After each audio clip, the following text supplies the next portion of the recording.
He did not walk onto that counting floor to save anyone.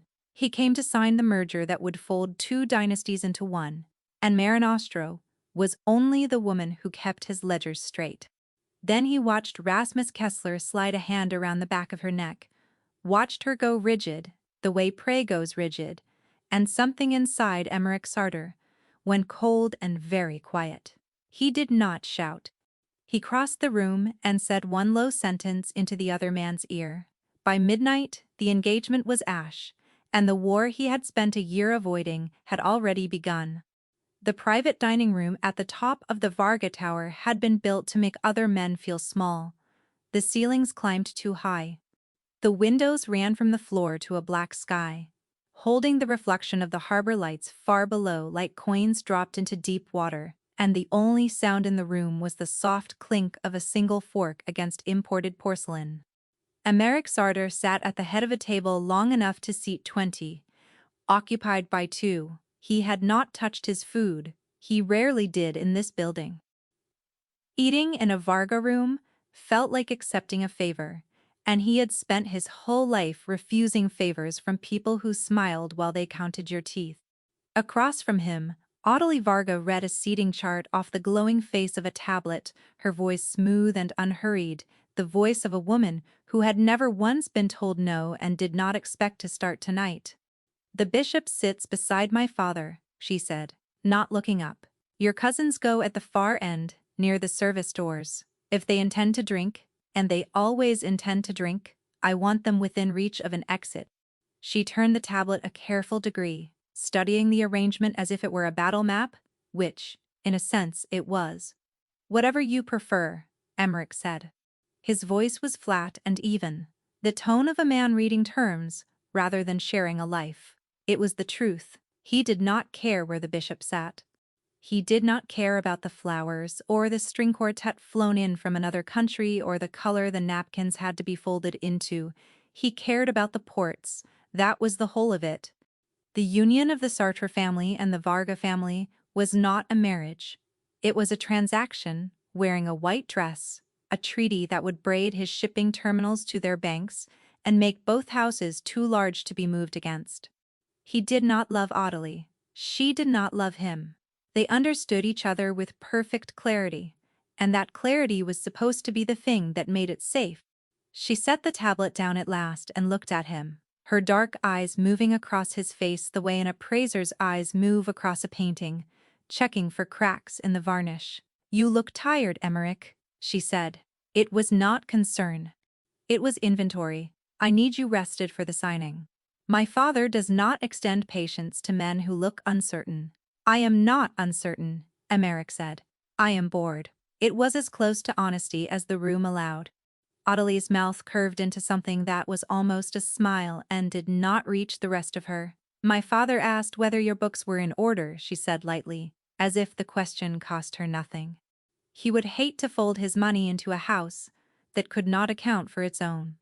"Something in how," she said. It landed wrong in him, a small cold hook under the smooth surface of the sentence, and he watched her a moment longer than he needed to. "My books are the cleanest thing I own," he said.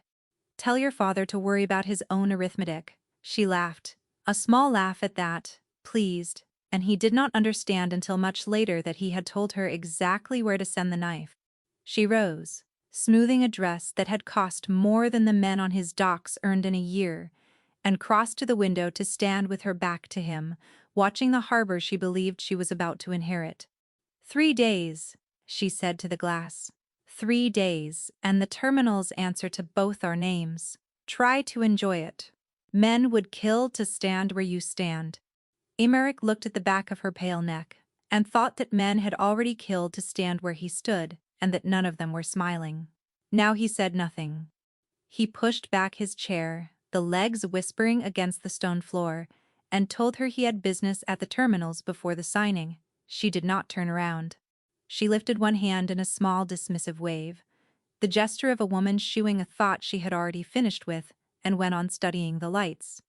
He left her there, alone in a room built for 20, and rode the private elevator down through 40 floors of somebody else's money, glad to be leaving and unwilling to examine why. Rain had started by the time he reached the street, a thin, cold rain that turned the city to smeared glass. His driver, Ilya, held the door without a word, and Emeric folded into the back of the car and watched the bright towers of the banking district slide away behind him and give way to the low dark shapes of the working harbor, the cranes standing over the water like patient iron birds. This was his country, not the tower. Here, where the containers stacked 6 high, and the freight moved through the night, and every crate that passed his docks left a little of its value behind in his hand. He had built it out of nothing, out of blood and patience and an unrelenting refusal to be small, and in 3 days, he was going to hand half of it to a family that smiled too much. He told himself it was strategy. He almost believed it. The Sartre counting floor sat in a converted grain warehouse at the edge of the container port, and it was the only room in his empire where Emeric felt he could breathe. It smelled of old brick and machine oil and burnt coffee, of paper and toner and the faint iron tang the harbor pushed in under the loading doors when the tide turned. No chandeliers here. Rows of steel desks under caged lights, banks of monitors glowing pale green, the ceaseless soft chatter of keys and adding machines and murmured numbers. This was where the real body of the family lived, not the galas. Here, in the arithmetic. And the woman who kept the arithmetic honest was Marin Ostro. She had worked the Sartor books for 6 years, and in 6 years, Emeric had learned that she was the single most reliable instrument he owned. She was not tall. She was not loud. She wore plain, dark clothes and flat shoes and kept her hair pinned back out of her way, and she moved through the floor with the unremarkable steadiness of a woman no one thought to watch, which was precisely why she saw everything. She knew how he took his coffee, black and scalding, and she knew which harbor inspectors could be paid and which would take the money and talk anyway. She had a memory like a locked vault and a way of going quiet just before she said the one thing in the room that mattered. Once, early on, he had asked her how she was so certain of a figure she had contradicted him on, and she had looked at him over the rim of her glasses and said, mildly, "Because I am right.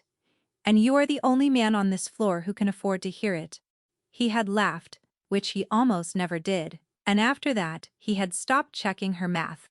He had seen what she was worth on a gray afternoon the winter before, when 2 of the Varga family's auditors had come to the floor to look over the books ahead of the merger and had decided, like men who mistake noise for power, to make the visit unpleasant. They had planted themselves in the center aisle and begun pulling ledgers from desks, barking questions, letting their coats fall open so the clerks could see what hung beneath. The floor had gone silent and frightened.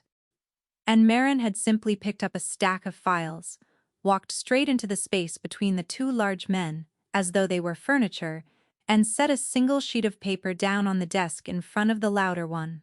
"Your reconciliation is off by a decimal," she had said, without heat, without fear, in the mild tone of a woman pointing out that it might rain. "You have booked a transfer in the wrong column. If your principal signs off on that figure, he loses a great deal of money on Friday, and he will want to know which of his auditors let it through." She had let that settle, then added almost kindly, "I have marked the correction. You are welcome." And the large men, who a moment before had owned the room, had bent over the page like scolded boys, and the fear had drained out of the floor, and the clerks had gone quietly back to work. Emeric had watched the whole thing from the mezzanine and understood that the most dangerous person in his organization was the one nobody in it ever looked at twice. What he had not understood, not then, was the shape of the thing she was hiding. He noticed it only in pieces, the way you notice a draft before you find the crack. She always wore long sleeves, even in the heavy summer heat of the floor when the fans could not keep up. She kept a battered leather notebook, clipped shut with a rubber band, and never once let it out of her sight. Tucking it into a drawer, she locked with a small key she wore on a cord under her collar. In the last month, she had begun staying long after the floor emptied, And more than once he had come back late for a forgotten file and found her alone under a single lamp, surrounded by old shipping manifests going back years, her face set in a concentration that looked less like accounting and more like tracking. When she had seen him those nights, she had closed the folders with an unhurried calm that was somehow louder than panic, and told him she was reconciling the quarter, and he had believed her because it was easier than the alternative, and he had a wedding to think about. And she flinched, just slightly, a hair's breadth of retreat, whenever Rasmus Kessler came near her desk. Emmerich had filed that flinch away without weighing it, the way a busy man files a thing he means to think about later and never does. What those late nights had shown her, though she had told no one, was a thin, bright thread of money that should not have existed. It ran through the oldest manifests, the ones no auditor bothered to open. Small sums skimmed off legitimate freight and folded into a shell, so ordinary it looked like a rounding error. She had found it by accident, and then stopped believing it was an accident, because the pattern was too patient, too careful, the work of someone inside the family who understood exactly how the family looked at itself and had built the theft in the one blind spot no one ever checked.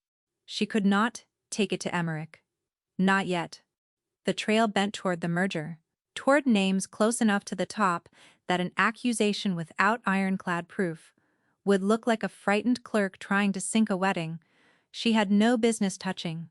So, she said nothing, and she kept her notebook clipped shut, and she carried the knowledge the way she carried everything, quietly, alone, in the space beneath her long sleeves. She had decided she would bring Emmerich the whole thing or none of it, and she had not yet let herself wonder what it would cost her to be the one holding the proof when the people who built the theft came looking for it. Rasmus Kessler ran the counting floor as its comptroller, which meant that on paper, Marin answered to him. He was a broad, handsome man with a politician's easy warmth and a habit of resting his hand on people when he spoke to them, a shoulder, an arm, the small of a back, always a beat too long, always framed as friendship, so that pulling away would make you the rude one. He praised Marin in meetings, in a voice that somehow turned her work into his own, folding her insights into sentences that began with the word we and ended pointed at himself. He had a way of standing too close to her in doorways and calling her clever in a tone that made the words sound like a leash. Emmerich had signed the man's bonus checks for 3 years and thought him useful and slightly oily and nothing worse.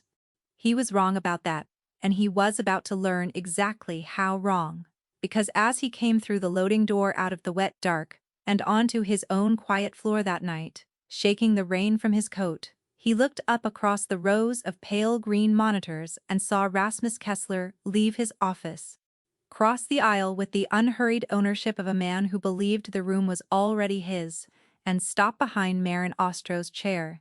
He saw the comptroller lean down close to her ear and say something Emmerich could not hear.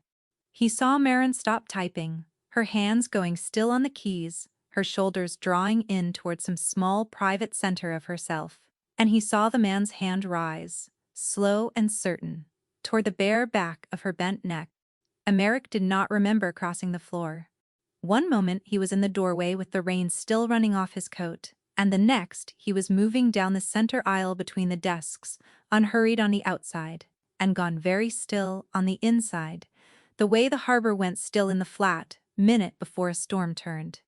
The clerks felt him before they saw him, heads came up, keys stopped. A silence rolled ahead of him across the room like a shadow crossing water, and by the time he reached her desk, the whole floor had gone quiet enough to hear the rain on the high windows. Rasmus Kessler's hand was resting on the back of Marin's neck, not gripping. Worse than gripping.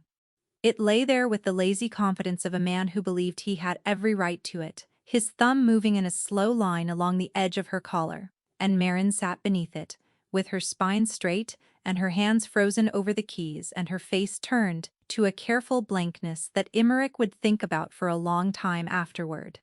Because it was not the blankness of a woman who was surprised. It was the blankness of a woman who had learned to hold still and wait for a thing to be over. Something moved in Emmerich then, that he did not recognize and did not like, a hot, dark thing that had no place in the cold machine he had spent his whole life becoming. He had watched men do far worse than rest a hand on a woman's neck, had watched them, and felt nothing, had signed off on nothing, with a steady hand and slept without trouble. He was not a man who was moved. He had made certain of that, deliberately, the way another man might make certain of a lock. And yet the sight of that thumb tracing the edge of Marin Ostro's collar had reached in past every wall he owned and closed a fist around something he had not known was still in there, and by the time he understood what he was feeling, he was already halfway across the floor and there was no calling it back. Kessler was still talking, low and warm, some easy nonsense about the quarterly close, when he registered the change in the room and looked up. Whatever he saw in Emmerich's face made his smile falter at the edges. "Boss," he said, straightening but not yet stepping back, not yet understanding. "I was just telling Marin she works too hard. We were going over the reconciliations for the signing." "Take your hand off her," Emmerich said. He did not raise his voice. He had learned long ago that the men who shouted were the men who had not yet decided what they were willing to do. His voice came out level and quiet and perfectly clear, and it carried to every corner of that silent floor, and Rasmus Kessler's hand came off the back of Marin's neck as though her skin had turned to a stove burner. The comptroller laughed, a short, uneasy laugh, spreading his palms in the old gesture of the reasonable man surrounded by unreasonable people. "Emmerich," he said, "it is nothing. You know how it is on this floor. We are a family down here, and there's no need to." Emmerich closed the last of the distance between them and stopped a hand's width away, close enough that the other man had to tip his head back, and he watched the warmth drain out of Rasmus Kessler's face as he leaned in and spoke the words low and even and only for him. "Touch her again," Emmerich said, "and you will regret it." The floor did not breathe. Kessler's throat worked. He had spent 3 years reading Emmerich Sartor from a safe distance, at meetings, across sign checks, and he had built a comfortable picture of a man who lived in towers and signed his violence out to other people. He was looking now at the man underneath that picture, and the man underneath was not angry. That was the part that emptied his face. Anger could be argued with. Anger could be waited out. There was no anger in Emmerich at all, only a flat and total certainty, the certainty of a man stating a fact about the weather. And Rasmus Kessler understood, the way an animal understands, that he had just walked much closer to the edge of something than he had known the edge was. "Of course," he said, his voice had lost its music. "Of course, a misunderstanding." He looked at Marin as if she might rescue him, and found no rescue there, only that same held stillness, and he gathered up the shreds of his dignity and gave a stiff little nod and stepped back, once, twice, and then turned and walked toward his office with his shoulders held too square. At the door he glanced back one quick flick of the eyes, and in that half-second Emmerich saw something move behind the fear that he did not have a name for yet, something calculating, something that was already counting doors and weighing a decision, and then the office door closed and the moment was gone. A wiser man than Emmerich was that night would have followed the comptroller through that door and finished the conversation, but Emmerich was not thinking about Rasmus Kessler anymore. He was looking at the top of Marin's bowed head, and the whole of his considerable attention, which he had spent a year pointing at ports and treaties and a wedding he did not want, had swung around and fixed itself on her. And he could not for the life of him have said why the sight of one fading handprint on a woman he had barely spoken to in 6 years should feel like the first true thing to happen to him in months. Slowly the floor came back to life. A key struck. Then another. The murmur of numbers resumed, softer than before, everyone very carefully minding their own screens. Emmerich stood over Marin's desk and looked down at the top of her bowed head, at the fine pins holding her dark hair, at the thin cord that disappeared under her collar where the man's thumb had been, and he waited for her to look up at him with relief, or gratitude, or anything he could recognize. She did not look relieved. when she finally raised her face to his. Her expression was composed and cool and entirely under her own control, and the thing looking out of her dark eyes was not gratitude. It was closer to alarm. She looked at him the way a person looks at someone who has just kicked over a lamp in a room full of spilled fuel, and she said, very quietly, so that only he could hear it, "You should not have done that." He had expected many things. He had not expected to be scolded. "Excuse me," he said. Marin glanced once toward the closed office door, then back at him, and something in that glance was doing rapid and complicated arithmetic he could not follow. "I had it handled," she said. Her voice was low and steady, and there was an edge under it, like a wire under snow. "Now everyone on this floor thinks you have a reason to watch me, and so does he, and that is the last thing in the world I needed tonight."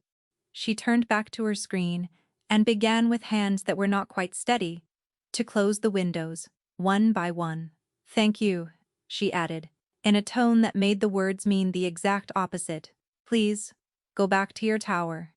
And Emeric Sartor, who had not been dismissed by anyone in 11 years, stood there in the green light of his own counting floor and felt the ground he had been standing on for a year quietly develop a crack he could not see the bottom of, because a frightened woman did not tell the man who had just protected her.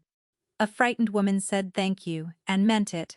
Marin Astro had said thank you and meant something else entirely, and he wanted very badly to know what. He did not go back to his tower. He waited until the shift thinned, and the last of the clerks pulled on their coats and filed out into the rain, and then he crossed the floor again and stood at the corner of her desk while she pretended to work, and he said, "Come upstairs." It was not a request, and she knew it, and she saved her file, and rose without a word, and followed him up the iron stairs to the mezzanine office that looked down over the whole quiet room. He shut the door. The rain ran in long silver lines down the tall window. Below them the floor sat empty and green-lit, and up here there was only the low lamp on his desk and the sound of the harbor working somewhere out in the dark. He turned and looked at her. Really looked, the way he had failed to look for 6 years. And he began quietly to see the things he had trained himself not to see. "Tell me about Kessler," he said. "There is nothing to tell," she said. She stood very straight with her hands folded in front of her, the picture of the unremarkable clerk, and only a man watching closely would have seen how carefully she was holding herself, how much effort the stillness cost. "He is my supervisor. He is fond of the sound of his own voice. Tonight he was closer than I like. It is not the first time, and it will not be the last. And I have been managing men like Rasmus Kessler since before I came to work for you. I do not need to be rescued, Emmerich. I need to be left alone to do my job." "You are very good at this," Emmerich said, and he meant it as a fact rather than an accusation. 6 years. You have sat outside my attention and arranged it so that I never once looked directly at you, and I have only just understood that it was arranged, that a woman does not stay invisible on a floor like this by accident. He circled slowly to the front of the desk. "So when you stand there and tell me in that reasonable voice that everything is fine, I find that I no longer believe you, and I am trying to work out when exactly you decided that lying to me was safer than telling me the truth." "I have never lied to you about the books," she said, and there was the first crack in her composure, small and quick. "Not once. Every figure I have ever handed you is true." "I did not ask about the books," he said. "You flinch when he comes near you. I have watched you do it for months. I thought it was distaste." He took a slow step toward her. Tonight, it did not look like distaste. It looked like fear, and you are not a woman who is easily frightened, so I am asking you plainly, what is he to you? And why did you tell me I made a mistake by putting my hand between you? For a moment something flickered across her face, some door swinging half open, and he thought she might tell him. Then it closed. "Because you have a signing in 3 days," she said, "and a bride, and a family that is about to become twice as large, and twice as complicated, and the last thing you can afford this week is to go to war with your own comptroller over a clerk who is perfectly capable of managing her own affairs. She lifted her chin a fraction. I am protecting your interests. It is what you pay me for. He almost believed her. She was very good, better than anyone he had ever employed, and the answer was reasonable and smooth and shaped exactly like the truth. But as she said it, she reached up without thinking to tuck a loose strand of hair behind her ear, and the cuff of her long sleeve slid back 2 inches, and in the lamplight, Emmerich saw the mark on the inside of her wrist, a band of yellow and fading green, the unmistakable print of a hand that had closed around it hard enough to leave its shape days ago. She saw him see it, she lowered her arm and drew the cuff down over it in one smooth motion. And neither of them said anything, and the silence in the little office changed temperature. Who did that? Emmerich said. His voice had gone very soft. An open drawer, Marin said. I am clumsy when I am tired. She held his eyes as she said it, calm and level, daring him to call her a liar, and he recognized the lie, because it was the same species of lie he had told 100 times himself. The small, convenient falsehood offered to a man too busy to want the truth. He had accepted that kind of lie from her before. He was aware, standing there, that he had built the last several months of his life on a foundation of not asking. He decided he was done not asking. Go home, he said at last, because he could see she would give him nothing more tonight, and pushing her would only teach her to guard the door more carefully. Get some sleep, Mart. We will talk tomorrow when you are less tired and I am less inclined to fire someone. She held his gaze a beat longer, then nodded once, and gathered her coat and went. He watched her from the mezzanine window as she crossed the empty floor below, watched her stop at her desk and unlock the drawer with the key from around her neck and take out the battered leather notebook and slide it into her bag, watched her leave through the loading door into the rain. And he stood there long after she was gone, turning the fading shape of that handprint over and over in his mind until he could no longer pretend it was a drawer. He called Ilya from the office phone, and his own voice sounded strange to him, too flat, the voice he used to cover the places where something had gone wrong inside. Where did Kessler go? He said. There was a pause on the line. The sound of a man checking. Left 10 minutes after the floor cleared, Ilya said, made a call in the lot before he drove off. Fast. Not toward his home. Another pause. Longer, and Emmerich found that he was holding his breath for it, which had not happened to him in more years than he cared to count. She just came out, boss. She's not going home either. She turned east, toward the rail yards. There is nothing out there but the old storage rows and the water. Ilya's voice sharpened. Boss, Kessler went that way too, same direction. A few minutes ahead of her. Emmerich was already moving, pulling his still wet coat off the back of the chair, taking the iron stairs down 2 at a time. Bring the car around, he said. Now, he did not run to men. He had built an entire life on the principle that men came to him, that he was the still point and the world did the moving.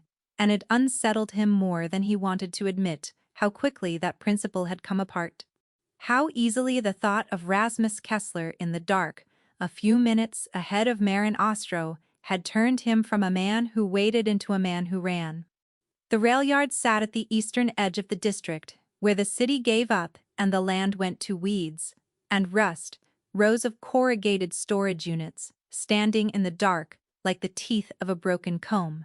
Rain hammered the roofs and ran in sheets off the eaves and turned the gravel lanes to black mud, and there were no lights out here at all, only the far orange smear of the port glow bleeding up into the low clouds.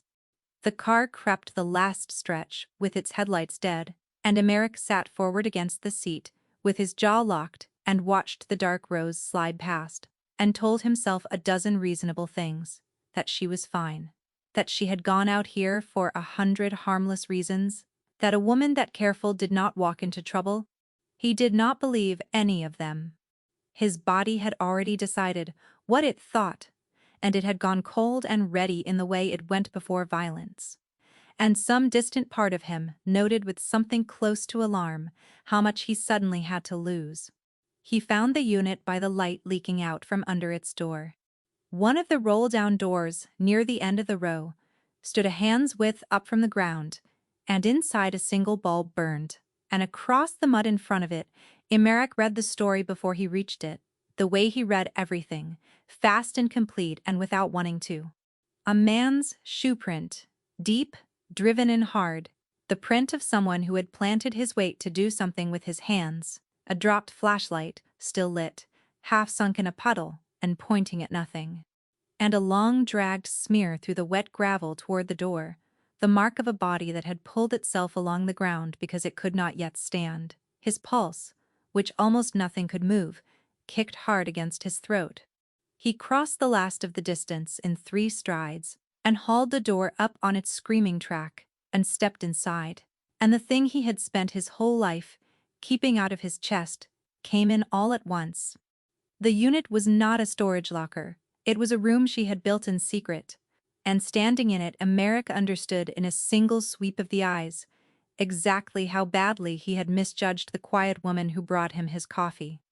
2 walls of steel shelving, crowded with bankers' boxes and labeled folders, a folding table, a lamp, a kettle, a cot folded in the corner where she had plainly slept more than once, and along the whole of the back wall a great corkboard, papered edge to edge, with printed manifests and account statements and photographs, colored string running corner to corner between pinned notes in her small, precise hand, a web of connection so patient and so vast that Emeric, who had run a criminal empire for 11 years, could only stand and look at it because it was better than anything his own people had ever built. She had not been reconciling the quarter on those late nights, she had been hunting. For months alone, in a cold rented box at the edge of the world, she had been quietly assembling the case that would have saved his life, and she had done it without a word to anyone, and she had done it while a man closed his hand around the back of her neck on her own floor and called it friendship. A chair lay on its side. Papers had been swept off the table and lay scattered and rain-spotted across the concrete. And in the far corner, wedged half behind the end of the shelving, with her back to the wall, one arm cradled tight against her ribs, and a bruise darkening at the corner of her mouth, sat Marin Ostro. She was not unconscious. She turned her head when the door came up, and her eyes found him, and they were not glassy and they were not soft. They were furious and calculating, and terribly bone-deeply tired. And when she saw that it was him, and not the other man coming back, something in her face broke open for the length of a single breath before she nailed it shut again with a discipline that made his chest ache. She had a heavy staple gun gripped, white-knuckled in her good hand, held out level toward the door, the only weapon the room had offered her, and she lowered it by degrees as she let herself believe the shape in the doorway was his. "You are the second person to kick that door in. Tonight," she said. Her voice was ruined, and it shook, and she was working very hard to keep it dry, because dry was the last armor she had left, the first one left with less than he came for. She let her head tip back against the wall, and the staple gun slid out of her fingers and clattered on the concrete, and the effort of the joke seemed to take the last of what she had. "I told you," she said, softer almost to herself, "that you should not have done that. You made him afraid. Frightened men move fast." She turned her face away from him toward the wall of string and paper. "Now he knows I have it, and now I have run out of time." Emeric crossed the room and went down on his knees on the wet concrete in front of her before he had decided to move, his hands lifting toward her and stopping in the air, afraid of every place she might be hurt. Up close he could see it all. The split at her lip, the way she was guarding her right side, the scrape along her cheekbone where she had gone into the shelving or the floor, and beneath it, older, the yellow and green ghosts of other days he had refused to see. And that was the moment the floor tilted under him, because his eye went to her collar, to the thin cord she wore around her neck, and he saw that it had been pulled hard enough to leave a red mark across the side of her throat. And he understood, all at once and far too late, exactly what he had watched Rasmus Kessler do on the counting floor that night. The man had not been touching her out of appetite. His thumb had been tracing the edge of her collar because he was feeling for the cord, checking whether she still wore the key, whether she still had the thing they needed to find. The touch had not been a liberty, it had been a search. It had been a threat, wearing the shape of a caress, delivered in front of a whole floor of people, because he had known she could not name it without naming everything. And she had sat there and held perfectly still, and let him, because she was protecting the case, because she was protecting the empire, because she was protecting him. "Who did this?" Emmerich said. His voice came out low and very steady, and it was the steadiness of a held breath, of a wire drawn to the edge of its tension. "Marin. Who put his hands on you?" "Does it matter?" she said. She tried to shrug, and the movement pulled at her ribs, and she went white and stopped. "He had a name, and now he does not have my notebook. And those are the only two facts that change anything." She met his eyes, and for once she did not reach for the reasonable lie, perhaps because she was too tired to lift it, perhaps because the sight of him on his knees in the rainwater had undone some knot she had been holding shut for 6 years. "It does not matter who, Emmerich. It matters why."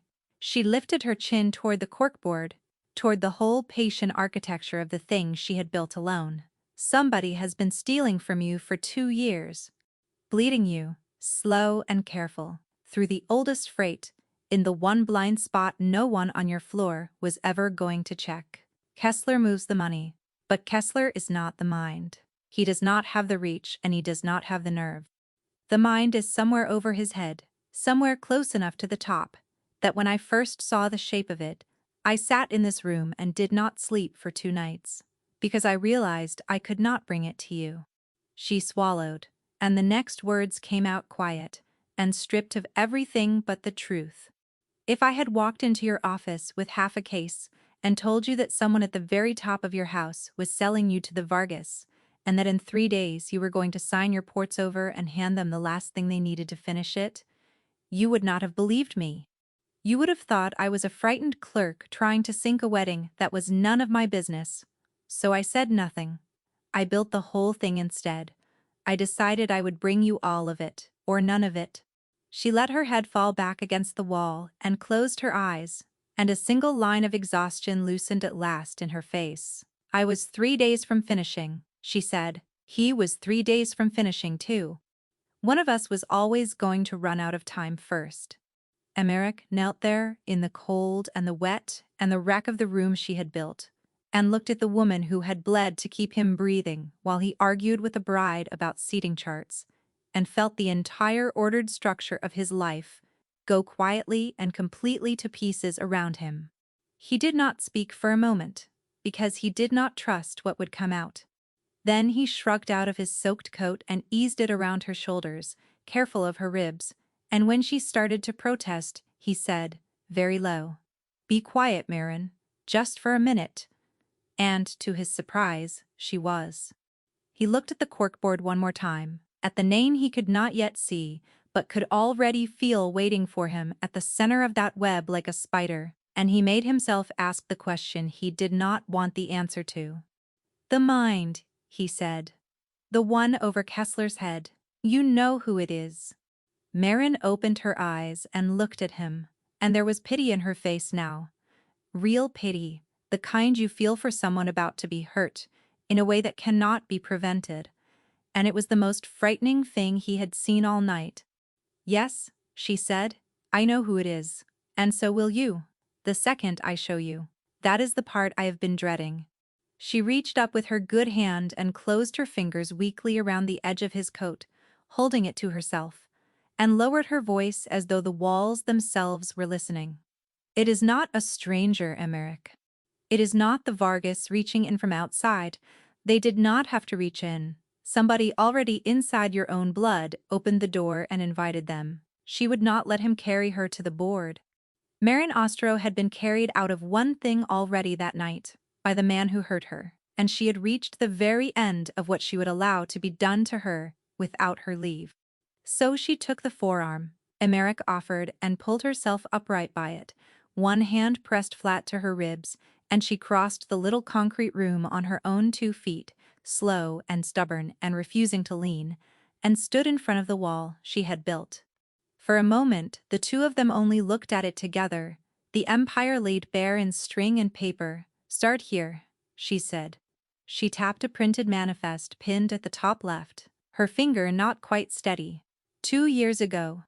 A shipment of nothing in particular, machine parts out of the North Yard, except that the weight on the dock did not match the weight on the paper, and the difference was small, and no one checked, because the man who signed off on the North Yard was a man no one on this earth would think to check. She drew her finger down a line of red string to the next node, and the next, walking him through it the way she walked him through the quarter, close, patient, and exact, laying each brick so that when the wall landed on him he could not push it off. "Every 3 months," she said, "a little more each time. Always the oldest freight, always the roots, no auditor opens, always folded into a shell, so dull it puts you to sleep to read it. 2 years of that. Enough by now to buy a small country, or half the loyalty of a large one." She reached the center of the web, where every string gathered and knotted around a single photograph, and there she stopped. And she did not touch it, and she said, "You need to look now, Emmerich. Because once you have seen it you cannot unsee it, and I have watched you refuse to look at hard things all year, and this is the one you do not get to turn away from."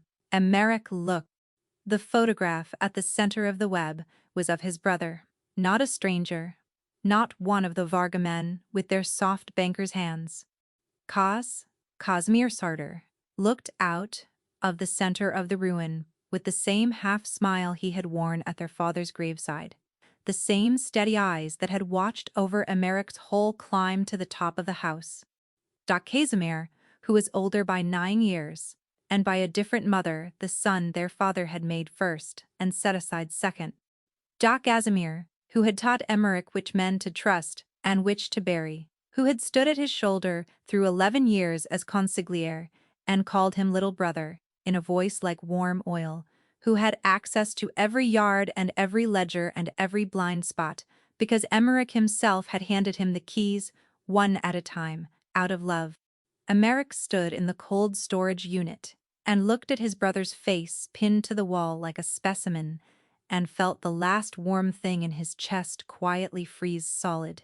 "It cannot be him," he said, and even he could hear how thin it sounded. "He is blood.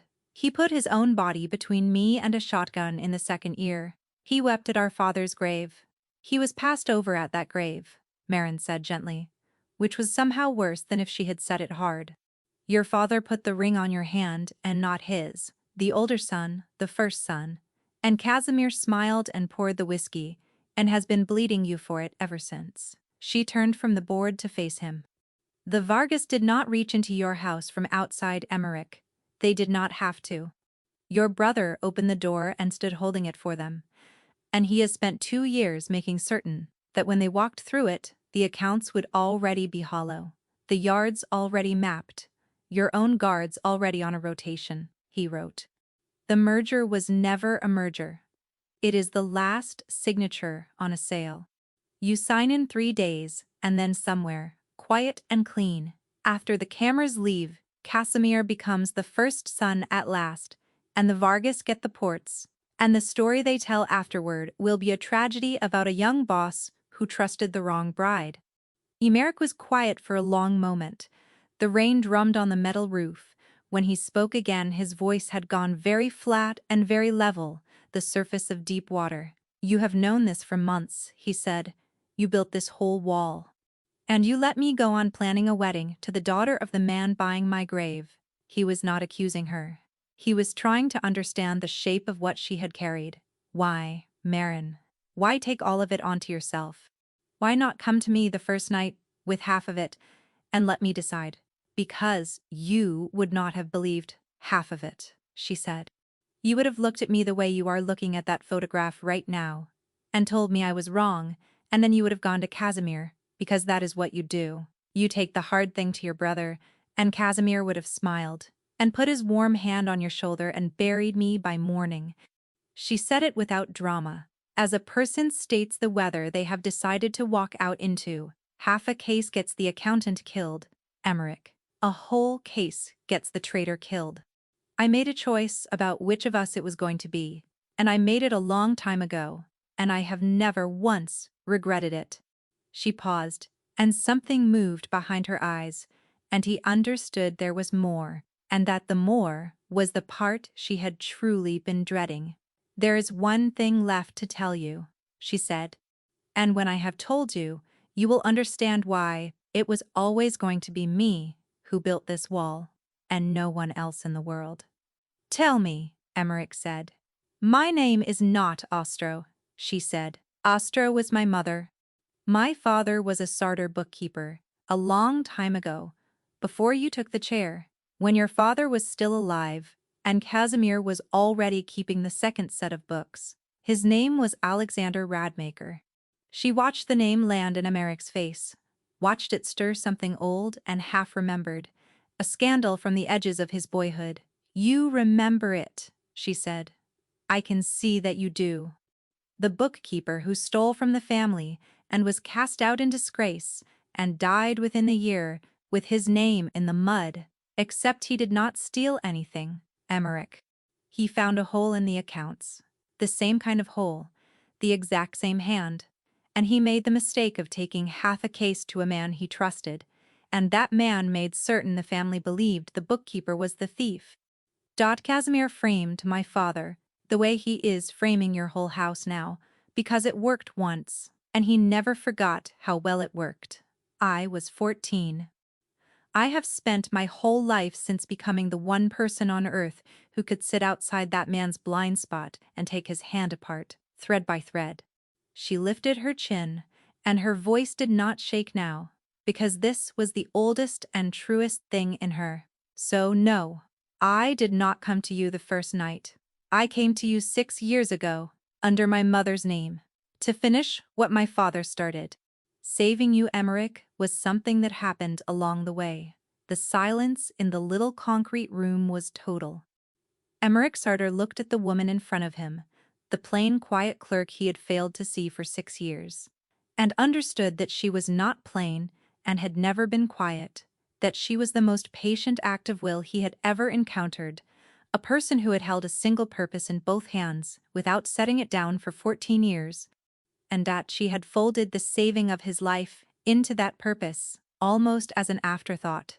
He did not know what to say. There was nothing in the whole architecture of the man he had built that had a room for this. So he said, the only true thing he had. Your father's name, he said. When this is finished, it gets put back, whatever it costs. She looked at him, and for the first time all night, something in her face wavered, toward breaking, and she mastered it. And she nodded once, and neither of them spoke of it again that night, because there was no time. Because far across the city a frightened man named Rasmus Kessler was already on the telephone to Casimir Sartor, telling him that the clerk had proof and the boss had teeth, and the clock that Marin had been racing for 2 years had just begun at last to run out loud. He did not take her home, because she no longer had a home that was safe, and he did not take her to the estate through the front gates, because the gates were watched by men whose rotation his brother had written. He took her instead to a narrow stone house he owned, under a name that was not his, in a quiet street above the harbor. A place he had kept for 11 years, against the day he would need a door no one knew about, and he had never once needed it until now.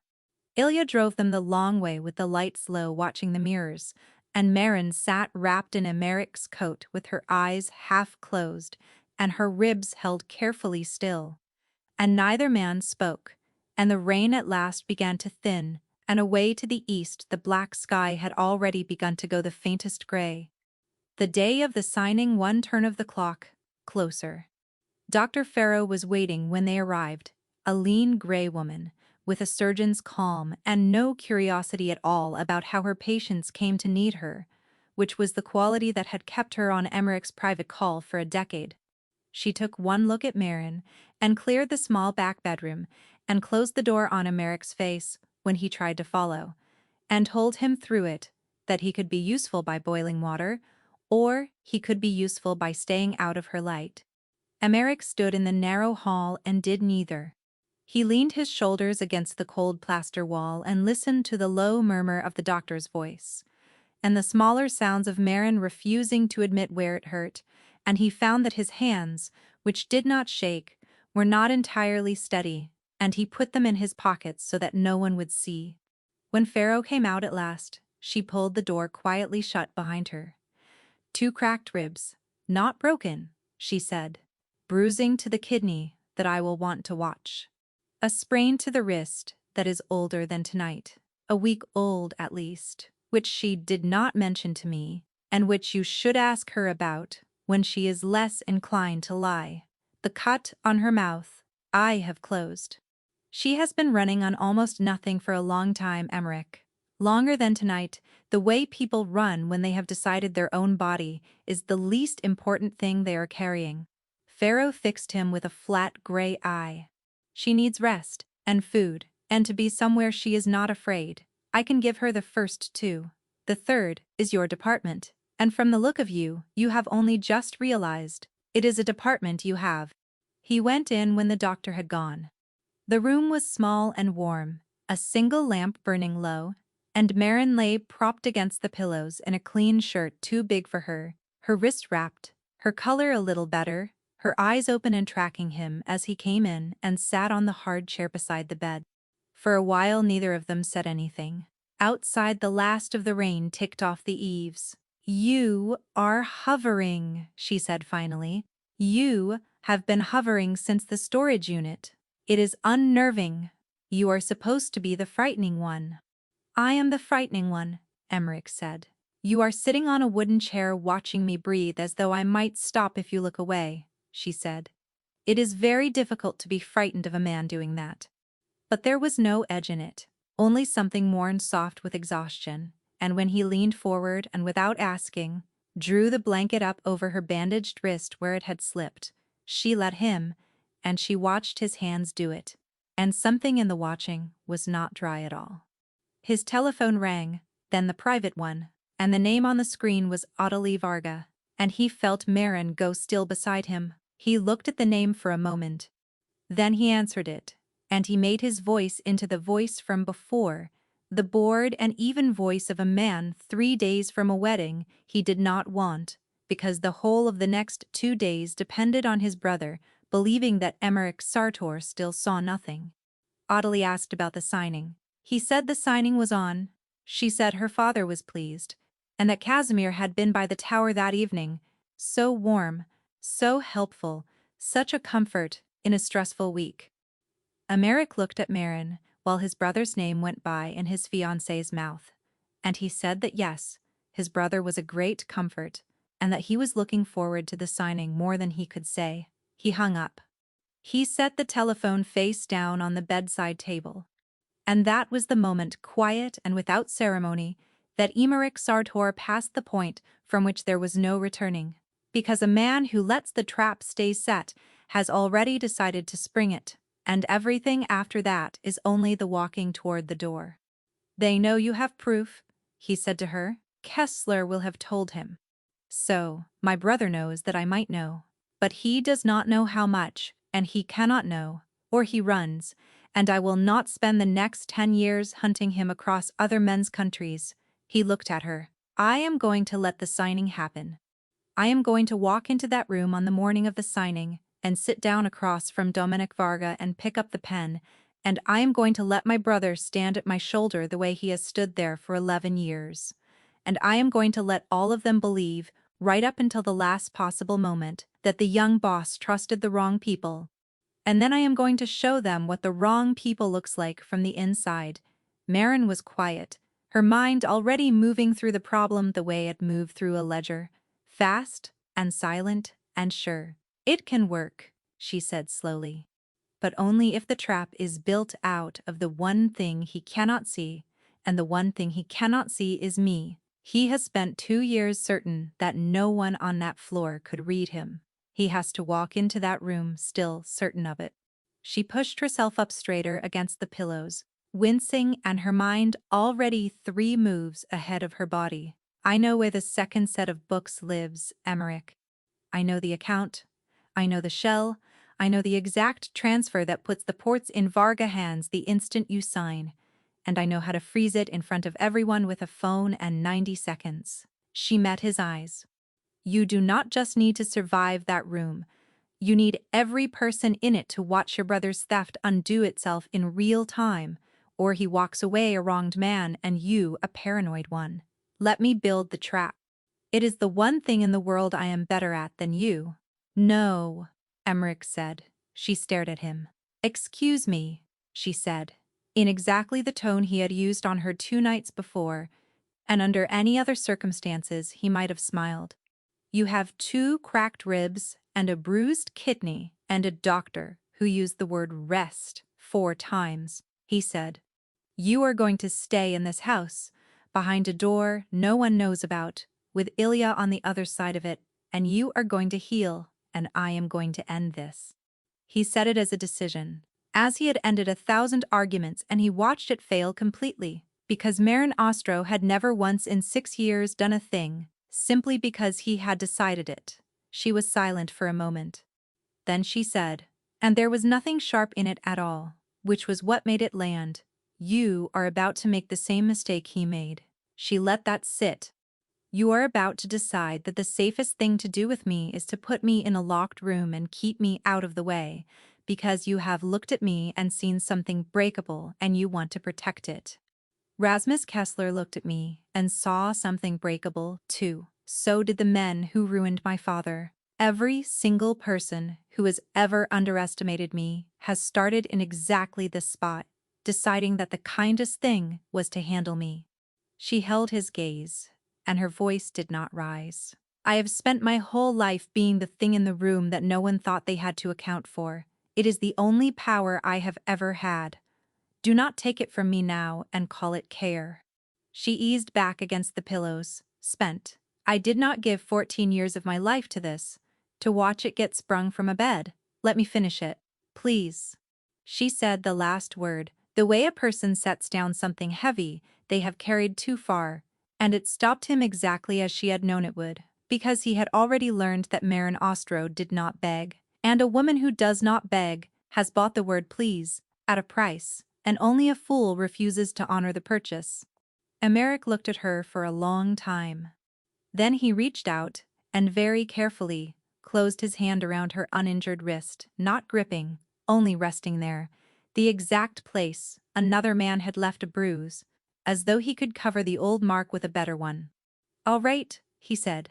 We build it together, but you build it from this house, on a telephone, with Ilya at the door, and me between you and every other thing in the world. Those are my terms, and they are not a decision. They are the only way I walk into that room at all, so do not fight me on them, or I will lose my nerve. And I have not lost my nerve in 11 years. She turned her hand over slowly under his, so that for a moment her fingers lay open against his palm, and she did not take them back. Those terms, she said, I can work with. They had 2 days. They spent them the way 2 people at the center of a coming storm spend the last still hours, bent over a telephone and a borrowed laptop in a warm lamplit room above the harbor, building a small and perfect machine. Marin worked from the bed with her ribs bound and her wrist wrapped, and Emmerich worked from the chair he refused to leave. And Ilya moved between them and the door with coffee and silence, and slowly the shape of the trap came together.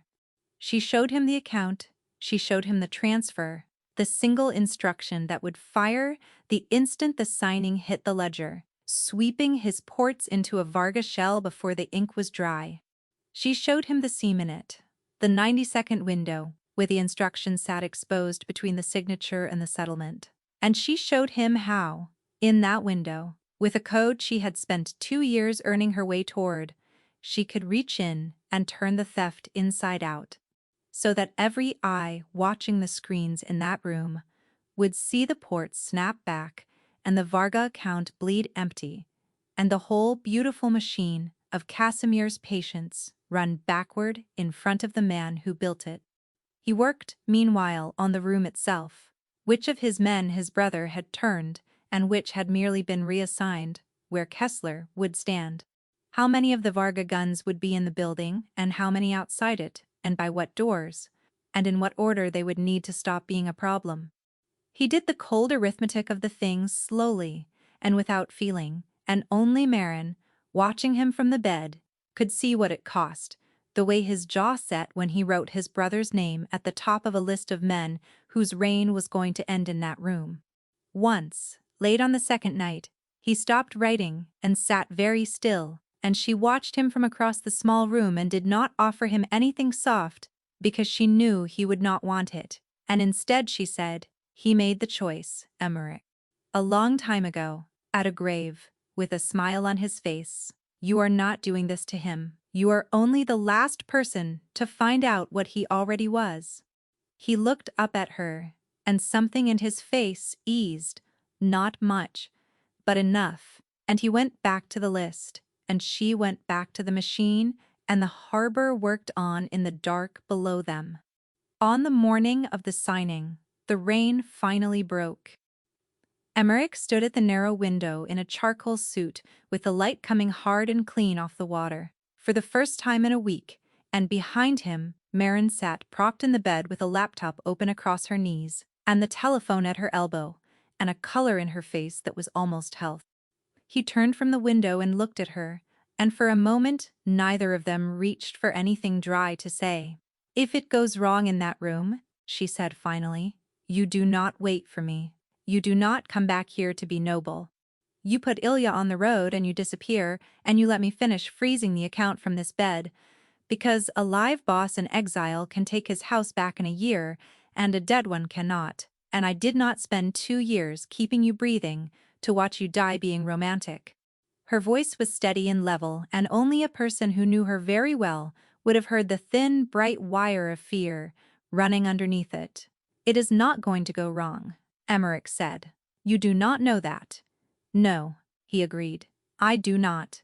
He crossed the small room and stood over the bed and looked down at her, at the fading marks his brother's hand had left, at the wrapped wrist and the healing mouth and the fierce, exhausted intelligence in her eyes that had held his whole life together without his ever once thanking her for it, and he said the truest thing he had said in years. "For 6 years you kept me alive, and I never learned your real name." He reached down and, very lightly, tucked a loose strand of hair behind her ear, the gesture she made herself, given back to her. "So, I am going to walk into that room, Marin Radmacher, and I am going to come back out of it because I find I would very much like the chance to learn the rest of you." And then, before she could arm herself against it, he straightened and buttoned his jacket, and became the cold thing again, and walked out of the little house, into the hard, clean light, toward his brother.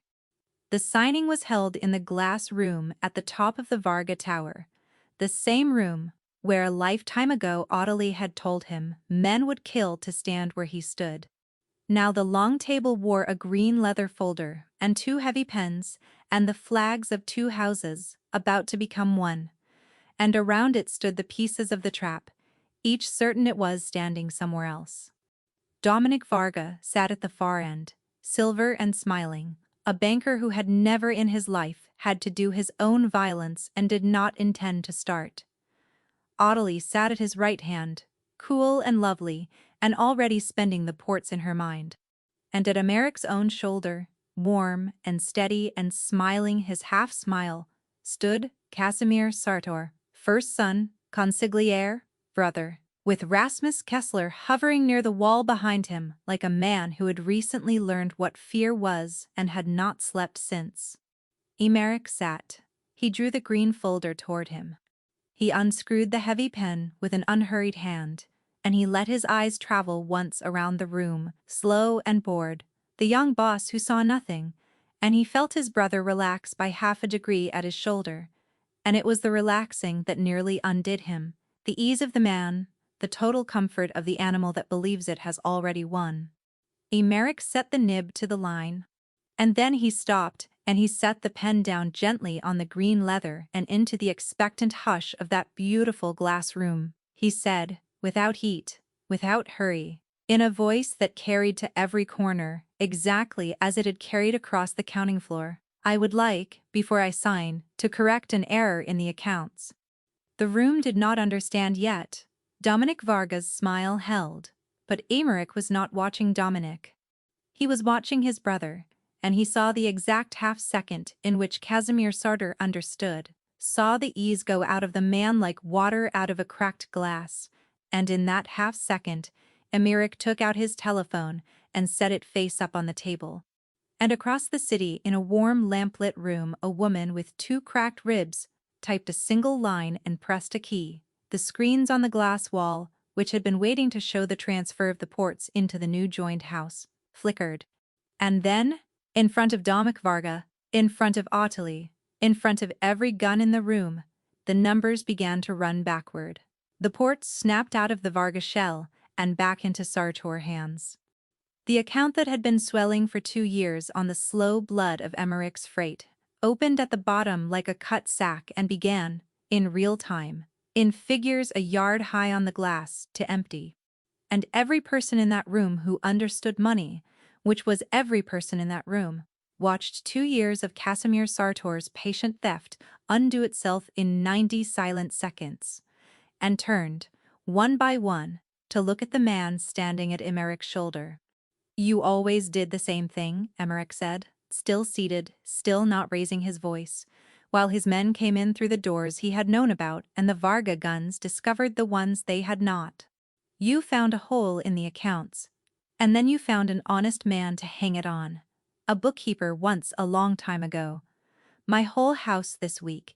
It works so well, Casimir. It worked for 14 years. He rose at last, and he looked at his brother, and there was no anger in his face, only that flat and total certainty that had emptied Rasmus Kessler on the counting floor. But you made one mistake at the very end, the same mistake I nearly made myself. He glanced, once, toward Kessler, frozen against the wall, and then back to his brother. You looked at the quietest person in the room, the one keeping the count, the one nobody thought they had to account for, and you decided she was breakable. You sent your hand to put itself on her neck and frighten her quiet. He let that settle in the ringing silence. She was not the breakable thing in this house, Casimir. She was the load-bearing one, and you put your hands on her. What happened after that happened quickly, and Emmerich did not look away from any of it, because he had decided a long time ago that a man who gives an order should be willing to stand and watch it carried out. Rasmus Kessler, who had put his hands on her twice, who had been warned once, learned at last the full and exact weight of what regretted had meant, and he learned it without ceremony and without the chance to talk his way clear, because Emmerich had learned from the man's own methods that the first thing you take from a man is his voice. By the time they walked him out of that tower, he had nothing left, not his position, not his protection, not the small, comfortable life he had traded for a seat at a trader's table, and the years ahead of him would be spent as a marked and landless man in cities that did not want him, understanding every single day exactly what he had thrown away and for whom. And Casimir, first son, who had smiled at a graveside and poured the whiskey and waited a lifetime for a chair that was never going to be his, was given rather more time, because blood buys a conversation if it buys nothing else. And he spent that time doing what such men always do at the end, which is explain and plead, and finally, when neither worked, tell the truth. Which was that he had wanted only what should have been his, and that their father had made him into this by choosing wrong. Emmerich listened to all of it.